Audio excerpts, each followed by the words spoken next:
सो ये हमारे पास पैराग्राफ है। इसमें बताया गया कि in a certain emergency rescue service 7 workers FGHIJK and L are assigned to accompany 3 mobile trauma vans during a single 12-hour shift। वो कह रहा है एक इमरजेंसी रेस्क्यू सर्विस है जिसमें आपके पास 7 वर्कर्स काम करते हैं।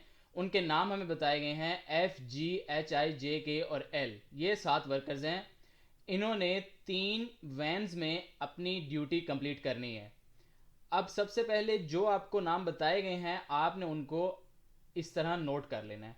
लेट सपोज यहाँ पे कोई नाम होते जिस तरह फहद है उसके लिए F लिख देते, जिस तरह गजनफर है उसके लिए G लिख देते, हामिद है उसके लिए H लिख देते। तो आपके पास अगर नाम दिए गए हैं तो आप उनको फर्स्ट अल्फ़ाबेट से एब्रीवेट कर देंगे। यहाँ पे डायरेक्टली अल्फ़ाबेट्स ही दिए गए हैं तो आप उनको एज इट इज़ लिख लेंगे। हमने इनकी अरेंजमेंट लगानी है कि वो 3 मोबाइल वैन्स में किस तरह सीटिंग अरेंजमेंट होगी। उनके लिए कुछ रूल्स होंगे जिनको हमने फॉलो करना होगा। Each worker must be assigned to just one of the vans according to the following rules. अब वो कुछ हमें रूल्स बता रहा है कि उनको 3 वैन्स में असाइन करने के लिए कौन कौन से रूल्स हैं जो आपने फॉलो करने हैं। तो ये हमारे पास रूल्स की लिस्ट है। सबसे पहला रूल आपको कह रहा है कि at least 2 workers must be assigned to van 1। इसमें वो ये कह रहा है कि आपके पास 7 वर्कर हैं, 7 में से कम 2 वर्कर आपने वैन 1 में ज़रूर भेजने हैं। 2 से ज़्यादा भी भेज सकते हैं लेकिन एट लीस्ट 2 ज़रूर हों, कम से कम 2 आपने ज़रूर बिठाने हैं। तो एनालिटिकल रीजनिंग में आपके पास जब इस तरह के रूल्स हों आपने उनको इक्वेशन में लिखना होता है। अब वो इक्वेशन में कैसे लिखेंगे ये हम सारे लेक्चर्स में डिस्कस करेंगे। आज के लेक्चर में हम देखते हैं कि इसको हम शॉर्ट फॉर्म में कैसे लिख सकते हैं। तो ये देखिए, ये इसकी शॉर्ट फॉर्म है। जो R1 लिखा हुआ है उसका मतलब है रूल 1। उसको आप ना भी लिखें तो कोई फर्क नहीं पड़ता। आगे वाली चीज जो है वो इंपॉर्टेंट है। व्हेन 1 इज ग्रेटर देन और इक्वल टू 2 वर्कर्स। ये जो ग्रेटर देन और इक्वल टू का साइन है ये आपके पास तब यूज होगा जब आपके पास एट लीस्ट का वर्ड आएगा। ऑन द अदर हैंड जब आपके पास एट मोस्ट का वर्ड आएगा तब लेस देन और इक्वल टू का साइन आएगा। और जब ना एट लीस्ट आए ना एट मोस्ट आए तो फिर आपके पास इक्वल टू का साइन आएगा। उसकी स्टेटमेंट इस तरह लिखी होनी थी, 2 workers must be assigned to van 1। उसने फिक्स कर दिया था कि वैन 1 में 2 वर्कर होने। लेकिन यहां पे क्या केस है, वो कह रहा है एट लीस्ट 2 वर्कर, कम से कम 2 जरूर हो। तो हमने लिख दिया वैन 1 इज ग्रेटर देन और equal to 2 workers, which means हम 2 वर्कर जरूर बिठाएंगे, उससे ज्यादा हम जितने मर्जी बिठा लें। रूल 2 आपके पास है at least 3 workers must be assign to van 3। अब वो कह रहा है जो वैन नंबर 3 है उसमें कम से कम आपने 3 वर्कर जरूर बिठाने हैं। तो इसकी शॉर्ट फॉर्म भी ऊपर जैसे आपने लिखा है उसी तरह होगी, लेकिन यहाँ पे वैन का नंबर चेंज हो जाएगा और वर्कर्स की तादाद भी चेंज हो जाएगी स्टेटमेंट के accordingly. Van 3 is greater than और equal to 3 workers. Greater than और इक्वल टू क्यों आया? एट लीस्ट की वजह से आया। नेक्स्ट रूल आपके पास है J must be assign to van 3। ये आपके पास फिक्स्ड रूल है। जे को आपने वैन 3 में भेजना है तो जे इक्वल्स वैन 3, आप इसको इस तरह लिख देंगे। फोर्थ रूल आपके पास है if F is assign to van 1 I must also be assign to van 1। वो कह रहा है अगर आप एफ को वैन 1 में भेजते हैं तो आई ने भी वैन 1 में जाना है। अब ये आपके पास शॉर्ट फॉर्म में किस तरह लिखा जाएगा उसकी ये नोटेशन है F1 एरो I1। अब यहाँ पे कुछ इंपॉर्टेंट बातें हैं जिनको आप गौर से नोट कर लीजिए। सबसे पहली चीज, ये वाली कंडीशन सिर्फ वैन 1 के लिए फॉलो हो रही है, वैन 2 और 3 के लिए फॉलो नहीं हो रही। दूसरी इंपॉर्टेंट बात यह है कि ये वाला जो रूल है वो यूनि डायरेक्शनल है, बाय डायरेक्शनल नहीं है। अब यूनि डायरेक्शनल और बाय डायरेक्शनल क्या होते हैं? यूनि डायरेक्शनल का ये मतलब है कि वो रूल सिर्फ एक साइड से फॉलो हो रहा है कि अगर एफ वैन 1 में जाता है तो आई वैन 1 में जाएगा। इसका अपोजिट केस क्या हो सकता है? अगर आई वैन 1 में जाए तो ये जरूरी नहीं है कि एफ वैन 1 में जाएगा। तो यहां पे एफ आपके पास डिपेंडेंट है और आई इंडिपेंडेंट है। आई को आप इंडिपेंडेंटली वैन 1 में भेज सकते हैं, लेकिन अगर एफ को वैन 1 में भेजेंगे तो आई ने लाजमी वैन 1 में जाना है। तो इसलिए ये रूल यूनि डायरेक्शनल है। रूल नंबर 5 है J must be assign to van 2। J ने वैन 2 में G must be assign to van 2, G ने वैन 2 में जाना है तो आप इसको लिख देंगे जी इक्वल्स वैन 2। ये भी फिक्स रूल है रूल 3 की तरह। और लास्ट रूल आपके पास है L can not be assign to van 3। L को आप वैन 3 में नहीं भेज सकते तो L is not equal to van 3, आप इसको ऐसे शॉर्ट फॉर्म में लिख देंगे। तो आपने सारे रूल्स की इस तरह इक्वेशंस बना लेनी है और इन्हीं इक्वेशंस को देख के अब हम सॉल्व करेंगे क्वेश्चंस को। ये जो R1 R2 R3 लिखे हुए हैं, आप इसको अगर नहीं भी लिखेंगे तो कोई फर्क नहीं पड़ेगा। ये मैंने इसलिए लिखे हुए हैं ताकि लेक्चर के दौरान मैं आपको साथ में रेफरेंस दे सकूं कि इस क्वेश्चन के लिए मैं रूल 3 को अप्लाई कर रहा हूं, इसमें रूल 4 अप्लाई हो रहा है, इस जगह पे ये चीज अप्लाई हो रही है। तो रूल्स की नंबरिंग की होगी तो आपके लिए समझना ज्यादा आसान रहेगा। लेकिन जब आप पेपर में सॉल्व कर रहे हैं तो आपको R1 R2 R3 R4 लिखने की जरूरत नहीं है। आपने जस्ट वो रूल्स की फॉर्म्स लिखनी है जो मैंने इधर लिखी हैं। अब हम चलते हैं क्वेश्चंस पे। ये ऊपर पैराग्राफ है और ये आपके पास कंडीशंस हैं जो हमने अभी पिछली स्लाइड में देख ली हैं कि कैसे हमने इनको नोट किया है। अब हम क्वेश्चंस को जब सॉल्व करेंगे तो इन्हीं रूल्स को देख के सॉल्व करेंगे। तो ये आपके पास पहला क्वेश्चन है, which of the following is a possible assignment of the 7 workers to the 3 vans. वो कह रहा है इनमें से बताएं कौन सा ऐसा ऑप्शन है, कौन सी ऐसी अरेंजमेंट है जो 7 वर्कर्स की बिल्कुल दुरुस्त है 3 वैन्स के लिए। तो ऐसे क्वेश्चन को सॉल्व करने के लिए आपने एक्सक्लूडिंग रूल लगाना है। एक्सक्लूडिंग रूल क्या है वो मैं अभी आपको इलेबोरेट करता हूं।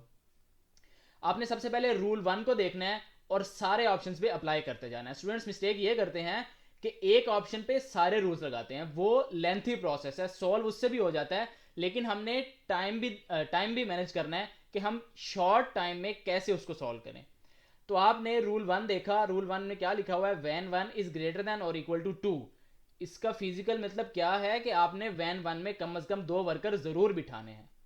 तो इस रूल को फॉलो करते हुए आप डायरेक्टली अगर पांचों ऑप्शन पे देखें तो आप बता सकते हैं कि ऑप्शन ए रूल 1 के लिहाज से रॉन्ग है। तो ऑप्शन ए को आप एक्सक्लूड कर देंगे। क्यों? क्योंकि ऑप्शन ए में वैन 1 में एक आदमी बैठा हुआ है, जबकि उसने कहा था कम से कम 2 आदमी जरूर बैठने चाहिए। बाकी सारे ऑप्शन आप देख सकते हैं, बी सी डी ई में 2 वर्कर जरूर हैं। तो बाकी चारों ऑप्शन रूल 1 को फॉलो कर रहे हैं, ऑप्शन ए जो है वो रूल 1 को फॉलो नहीं कर रहा। तो ऑप्शन ए को आप क्रॉस कर देंगे। तो ये आपके आंसर की लिस्ट में से एक्सक्लूड हो चुका है। अब हम चलेंगे नेक्स्ट कंसिक्वेंट रूल पे। वो आपके पास है रूल 2, जिसमें बताया गया वैन 3 इज ग्रेटर देन और इक्वल टू 3 वर्कर्स। अब ये जो कंसिक्वेंट रूल है ये रिमेनिंग ऑप्शंस पे अप्लाई होगा। रिमेनिंग ऑप्शन से ये मुराद है, ऑप्शन ए तो आपने रॉन्ग कर दिया, अब जो बाकी ऑप्शंस बच गए हैं सिर्फ उनको चेक करना है आपने। अब बी सी डी ई चारों ऑप्शन में आप देख सकते हैं वैन 3 में 3 वर्कर बैठे हुए हैं। तो इट मींस रूल 2 के लिहाज से कोई भी ऑप्शन रॉन्ग नहीं हुआ। हम कंसिक्वेंट रूल पे चले जाएंगे। रूल 3 आपके पास जे इक्वल्स वैन 3, जे ने वैन 3 में जाना है। अब ऑप्शन बीटा चेक करें, ऑप्शन बीटा में देखो वैन 3 में जे मौजूद नहीं है, तो इसका मतलब ऑप्शन बीटा ने रूल 3 को वायलेट कर दिया है। तो ऑप्शन बीटा भी आपकी आंसर्स की लिस्ट में से एक्सक्लूड हो जाएगा, उस पर भी आप क्रॉस लगा देंगे। अब आप रूल 4 पे चलिए। रूल 4 है F1 arrow I1, which means अगर F1 1 में जाता है तो I ने भी वैन 1 में जाना है। तो इसको आप चेक करें, ऑप्शन सी देखें, F वैन 1 में मौजूद है, I वैन 1 में मौजूद नहीं है, जबकि उसने कहा था F1 में जाएगा तो I भी 1 में जाएगा। तो ऑप्शन सी ने रूल 4 को वायलेट कर दिया है, तो ऑप्शन सी को भी आप आंसर की लिस्ट में से एक्सक्लूड कर देंगे। अब आप रूल 5 पे चलें। रूल 5 में उसने कहा था जी ने वैन 2 में जाना है। तो 2 ऑप्शंस आपके पास बाकी रह गए हैं, ऑप्शन डेल्टा और ऑप्शन ई। अब देखो ऑप्शन डेल्टा में जी वैन 2 में मौजूद है, इसका मतलब ऑप्शन डेल्टा अभी तक ठीक है। ऑप्शन ई चेक करें, उसमें जो जी है वो वैन 2 में मौजूद नहीं है। इट मींस ऑप्शन ई ने रूल 5 को वायलेट कर दिया है, तो ऑप्शन ई को भी आप क्रॉस कर देंगे। तो इस तरह आपने 4 ऑप्शंस एक्सक्लूड कर दिए, पीछे आपके पास एक ऑप्शन बच गया, वो आपका आंसर होगा। उस पे कंसिक्वेंट रूल्स अप्लाई ना भी करें तब भी आपका आंसर आ चुका है। अगर आपने अप्लाई करके चेक करना है तो आप वेरीफाई भी कर सकते हैं, देख लें। रूल 6 में उसने कहा था एल वैन 3 में नहीं होना चाहिए, और ऑप्शन डेल्टा में एल वैन 3 में नहीं है। तो क्वेश्चन नंबर 1 के लिए आपका ऑप्शन डेल्टा करेक्ट है।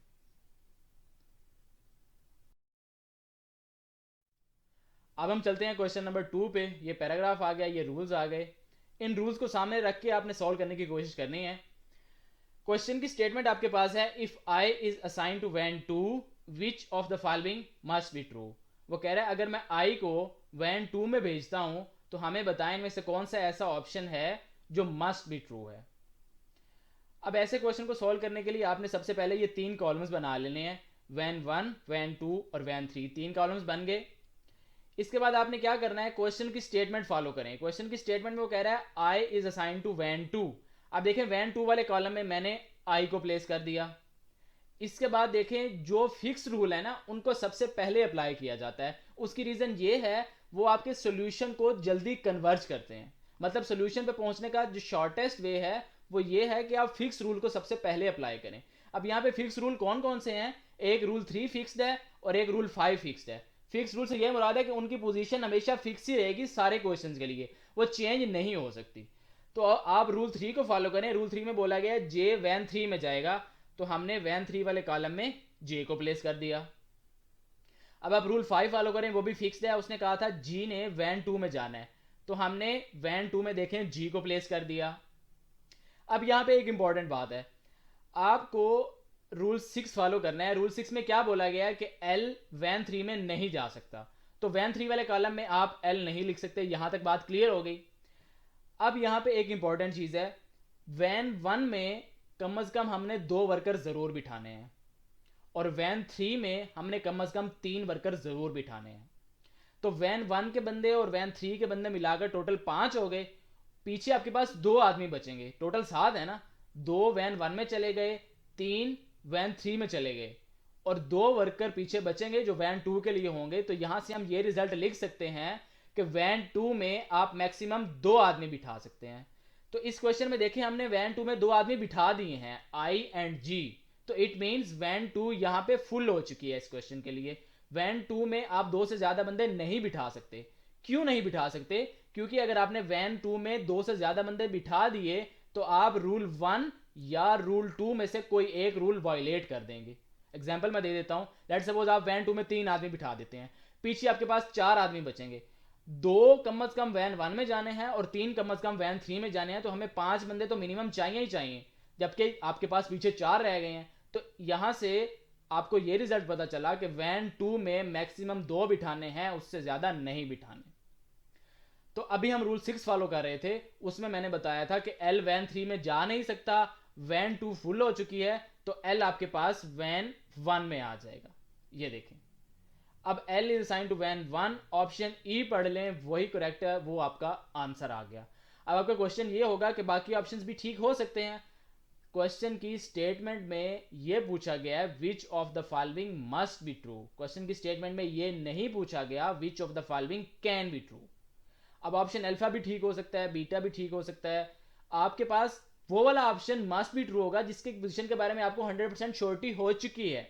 अब एल आप ना वैन 2 में भेज सकते हैं ना वैन 3 में भेज सकते हैं, एल मस्ट वैन 1 में आएगा, तो इसलिए ऑप्शन ई करेक्ट है, उसको आप टिक कर देंगे। नेक्स्ट क्वेश्चन आपके पास है, if f and l are assigned to van 1 all of the following must be true except। वो कह रहा है अगर f और l को आप वैन 1 में भेजते हैं तो इनमें से कौन सा ऐसा ऑप्शन है जो मस्ट बी ट्रू नहीं होगा। All of the following must be true except. Except का मतलब ये है एक के सिवा, वो एक कौन सा ऑप्शन है जो मस्ट बी ट्रू नहीं है वो हमने बताना है। तो आपने इस तरह 3 कॉलम्स बनाने हैं। 3 कॉलम्स बना के आपने सबसे पहले क्वेश्चन की स्टेटमेंट फॉलो करनी है। उसने कहा है एफ और एल वैन 1 में जाने हैं, तो हमने वैन 1 के नीचे देखें एफ और एल को प्लेस कर दिया। इसके बाद आप देखें रूल 4 में बोला गया था कि एफ अगर वैन 1 में जाता है तो आई ने भी वैन 1 में जाना है। अब क्वेश्चन की स्टेटमेंट में उसने बोल दिया एफ वैन 1 में मौजूद है, तो आप आई को भी वैन 1 में डाल देंगे। ऐसे एफ एल और आई वैन 1 में आ गए। आगे देखें फिक्स रूल अप्लाई करें, जे ने वैन 3 में जाना है तो ये आपके पास जे वैन 3 में आ गया। उसके बाद फिक्स रूल अप्लाई करें रूल 5, जी ने वैन 2 में जाना है तो आप देखें ये जी वैन 2 में आ गया। अब आप देखिए आपने 7 में से 5 आदमियों को प्लेस कर दिया है, एफ एल आई जी और जे, इन 5 को प्लेस कर दिया। पीछे आपके पास 2 आदमी बचे हैं जिनके नाम एच और के हैं, और रूल 2 ने यह कहा था कि वैन 3 में कम से कम 3 आदमी जरूर जाने चाहिए। तो जो 2 आदमी बच जाएंगे उनको हमें हर हाल में वैन 3 में भेजना पड़ेगा, तो एच और के दोनों के दोनों वैन 3 में चले जाएंगे। तो इस तरह आपकी अरेंजमेंट कंप्लीट होगी। अब आप ऑप्शन अल्फा पढ़िए, H is assign to van 2, H van 2 में है, जबकि अरेंजमेंट देखें हमने लगाई है एच वैन 3 में है, तो it means option alpha must be true नहीं है और यही आपका आंसर है। हमने वही ऑप्शन बताना था जो मस्ट बी ट्रू नहीं था। Option alpha he must be true नहीं है और ये आपका आंसर है। अब बाकी ऑप्शन चेक कर सकते हैं, मस्ट बी ट्रू होंगे। ऑप्शन बीटा देखिए, के इज असाइन टू वैन 3, आप देख सकते हैं के वैन 3 में है, option beta must be true है। Option C exactly one worker is assign to van 1, कह रहे वैन 2 सॉरी, वो कह रहा है वन वर्कर वैन 2 में है, आप देख सकते हैं वैन 2 में एक ही बंदा बैठा हुआ है, तो ऑप्शन सी भी मस्ट बी ट्रू है। ऑप्शन डेल्टा वो कह रहा है 3 वर्कर वैन 1 में है, आप देख सकते हैं वैन 1 में 3 वर्कर हैं, तो ऑप्शन डेल्टा भी मस्ट बी ट्रू है। ऑप्शन ई वो कह रहा है 3 वर्कर वैन 3 में है, आप देख सकते हैं वैन 3 में भी आपके पास 3 वर्कर हैं, तो बाकी चारों ऑप्शन मस्ट बी ट्रू हैं। Option alpha must be true नहीं है, वही आपका आंसर है। आप ऑप्शन अल्फा को टिक कर देंगे। नेक्स्ट क्वेश्चन आपके पास है जी, if I and L are the only workers assign to van 1, कह रहे हैं अगर आई और एल दो ऐसे वर्कर हैं जो वैन 1 में हैं, और यहां पे एक एडिशनल बात भी की गई है, only workers, it means when 1 में आपने और किसी को नहीं बिठाना, बस ये दो आदमी बिठाने हैं।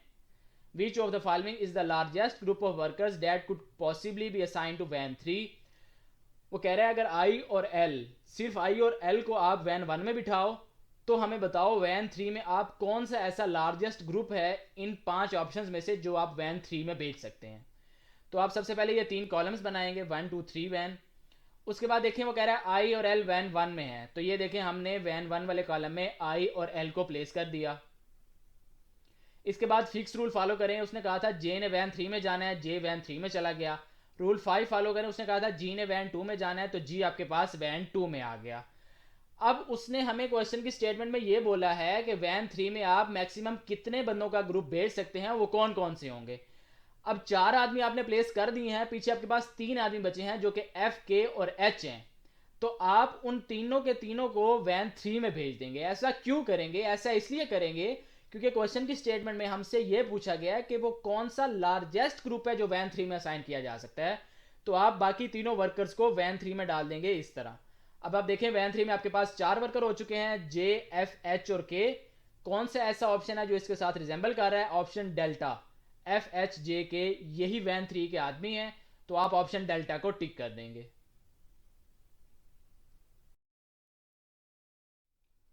नेक्स्ट क्वेश्चन आपके पास है question 5, if exactly 3 workers are assign to van 1, which of the following must be true. वो कह रहा है अगर आप वैन 1 में 3 आदमी भेजते हैं तो हमें बताएं इनमें से कौन सा ऐसा ऑप्शन है जो मस्ट बी ट्रू होगा। तो आप सबसे पहले 3 कॉलम्स बनाएंगे और क्वेश्चन की स्टेटमेंट को फॉलो करेंगे। वो कह रहा है वैन 1 में 3 वर्कर हैं, ये हमने वैन 1 में 3 वर्कर बिठा दिए। अब इस क्वेश्चन को हम आदमियों की तादाद के हिसाब से सॉल्व करेंगे, उनके नाम के हिसाब से सॉल्व नहीं कर सकते, क्योंकि हमें नहीं पता चलेगा कि वैन 1 में कौन कौन बैठा हुआ है, कौन कौन नहीं बैठा हुआ। तो हमने वैन 1 में 3 वर्कर बिठा दिए। अब रूल 2 फॉलो करो, उसने कहा था कि वैन 3 में कम से कम 3 आदमी जरूर बैठने चाहिए। तो वैन 3 में मैं 3 आदमी बिठा दूंगा। आपका सवाल यह होगा कि मैं 4 आदमी क्यों नहीं बिठा रहा, क्योंकि अगर 4 आदमी बिठा दिए तो वैन 2 खाली रह जाएगी, टोटल 7 है ना, तो 3 आदमी हमें वैन 3 में भेजने पड़ेंगे। पीछे आपके पास एक आदमी बच जाएगा जो वैन 2 में आ जाएगा। अब इस तरह हमने 7 आदमी पूरे कर दिए। अब वैन 2 में जो एक वर्कर बैठा हुआ है वो आप रूल 5 के लिहाज से बता सकते हैं कि वो कौन होगा। उसने ये कहा था कि वैन 2 में जी ने वैन 2 में जाना है, तो वैन 2 में एक वर्कर है, वो एक वर्कर का नाम क्या होगा? वो जी होगा रूल 5 के लिहाज से, जी एज रूल 5। मतलब रूल 5 के लिहाज से हमें पता है कि वैन 2 में जो एक वर्कर बैठा हुआ है उसका नाम जी है।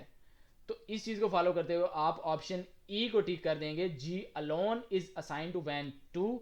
जी जो है वो अकेला वैन 2 में मौजूद है, ऑप्शन ई करेक्ट आ जाएगा। अब ऑप्शन अल्फा पढ़ें, वो कह रहा है F is assign to van 3। F van 3 में भी हो सकता है, 1 में भी हो सकता है, तो ये कैन बी ट्रू है, मस्ट बी ट्रू नहीं है। I is assign to van 1, same case बाकी ऑप्शन के लिए भी होगा कि वो वैन 1 और 3 में इंटरचेंज हो सकते हैं। ऑप्शन ई के बारे में हमें 100% श्योर है कि वो जी ही होगा और वो अकेला वर्कर होगा जो वैन 2 में होगा, तो इसलिए ये वाला ऑप्शन मस्ट बी ट्रू है।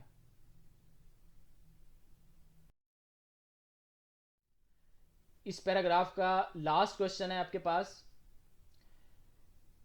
if I is the only worker not yet assigned, and if at this point I could be assigned to any one of the three vans, which of the following must be true. वो कह रहा है अगर आई सिर्फ एक ऐसा worker है जो अभी तक असाइंड नहीं हुआ, मतलब उसने वैन 1 में जाना है, 2 में जाना है या 3 में जाना है, अभी तक उसकी असाइनमेंट नहीं हुई, और हम उसको किसी भी वैन में भेज सकते हैं, I could be assign to any of the three vans, हमारा जहां दिल करे हम उसको भेज सकते हैं, तो हमें बताएं इनमें से कौन सा ऐसा ऑप्शन है जो मस्ट बी ट्रू है। तो आप सबसे पहले 3 कॉलम बनाएं और क्वेश्चन की स्टेटमेंट फॉलो करें। क्वेश्चन की स्टेटमेंट में यह बोला जा रहा है कि आई ऐसा वर्कर है जो अभी तक असाइन नहीं हुआ, आप उसको किसी भी वैन में भेज सकते हैं। अब किसी भी वैन में भेजने का यह मतलब है कि हमें हर वैन में उसकी जगह रखनी पड़ेगी, तो आप हर वैन के नीचे एक एक डैश लगा देंगे, विच मीन्स कि यहाँ पे आई की जगह रखी हुई है, वो आ जाए तो उसकी मर्जी है, ना आए तो हमने जगह फिर भी रखनी है। क्यों? It is the requirement of the question कि आपने आई की जगह लाजमी रखनी है तीनों वैन्स में, जहां उसका दिल करेगा वो बैठ जाएगा। तो इट मीन्स तीनों वैन्स में एक एक सीट ऑलरेडी बुक हो चुकी हुई है। अब आप रूल, जो फिक्स रूल है उनको फॉलो करें। उसने कहा था रूल थ्री में कहा था जे ने वैन 3 में जाना है, तो हमने सबसे पहले रूल 5 फॉलो किया, जी को वैन 2 में भेज दिया, और फिर रूल 3 फॉलो किया, जे को वैन 3 में भेज दिया। ये फिक्स रूल्स हैं। इसके बाद आप देखिए, जैसे क्वेश्चन नंबर 2 में मैंने बताया था कि वैन 2 में आप मैक्सिमम 2 आदमी भेज सकते हैं। तो यहां पे देखो वैन 2 में एक जगह तो जी ने ऑक्यूपाई कर ली, और एक सीट हमने आई के लिए रखी हुई है। उस पर बैठे या ना बैठे ये बात की बात है, लेकिन हमने उसकी सीट रखी हुई है।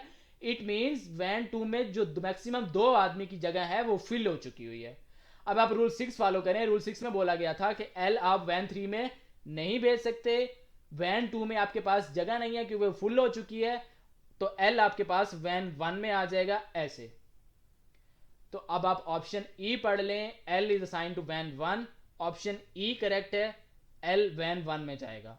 अब बाकी ऑप्शंस आपके पास कैन भी ट्रू हो सकते हैं। F is assign to van 1, F van 2 में भी जा सकता है, एफ वैन 3 में भी जा सकता है। आपके पास बाकी ऑप्शंस में कैन भी ट्रू वाली बात होगी, लेकिन एल के बारे में हमें 100% श्योर है कि एल हम वैन 1 में ही प्लेस करेंगे, तो इसलिए ऑप्शन ई करेक्ट होगा। आप ऑप्शन ई को टिक कर देंगे।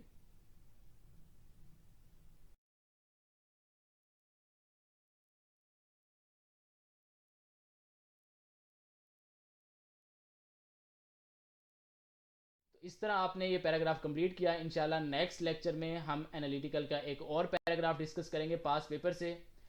Thank you for watching full video. Please like, share and subscribe for more analytical lectures. अपना बहुत ज़्यादा ख्याल रखें। Take care. अल्लाह हाफिज़। अस्सलाम वालेकुम।